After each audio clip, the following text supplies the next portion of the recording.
Millennials, let's talk about them. Let's talk about us.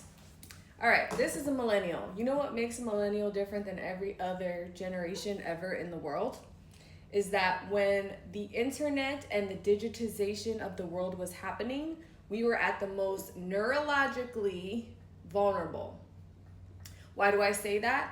Because Gen X were mostly prefrontal cortex developed by the time the internet became mainstream, which we can say is arguably around, let's say, 2000, between 2000 and 2005 is when most American homes had a computer that could connect to the internet. It was still very much a stationary experience, but for the most part, Gen X was prefrontal cortex loaded. And then we have Gen Z, which they weren't prefrontal cortex loaded at all. And they were babies. Okay, we were mostly pubescent. We were teenagers, we were adolescent, we were very neurologically vulnerable.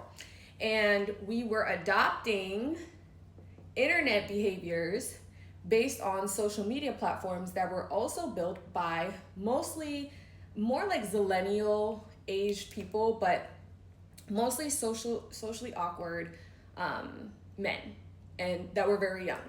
And so a lot of the tools that they built socialize and communicate in the maturity of what they are.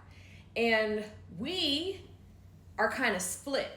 And we remember we are going to get to a point where we are the only people who have a hand in the analog world, analog and digital.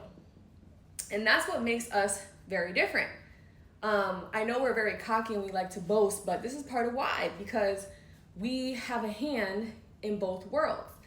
And a lot of us see and understand the value and the experiences that came from living in an analog world. We were also taught to believe that the world we were going to be growing into was this analog world. We were told that, or the way that we interacted with the internet was as if it was a hobby and not a way of life. What I like to say is we thought we were going to grow out of it and become real adults like our parents and get real jobs and do real adult mature things like our parents who had analog environments and analog cultures. But we did not grow out of the internet. We grew into the internet. And here we are. And part of what I think is going to be valuable for us to have meaningful lives, because now it's almost like we've built our own digital trap without knowing it. It's like a little trap. It's like a cage, especially the way Web 2.0 is designed, because third-party applications create this illusion that the internet is limited to their interfaces, which it's not, but we can talk about that another day. The point is, we can take our experiences and the feelings and all the magical feelings of this analog world, and it will be up to us to preserve as much as possible from this place and decide what will we be taking into this digital world. But again, a lot of us are trying to go back here, but the world is currently transforming into this digital world.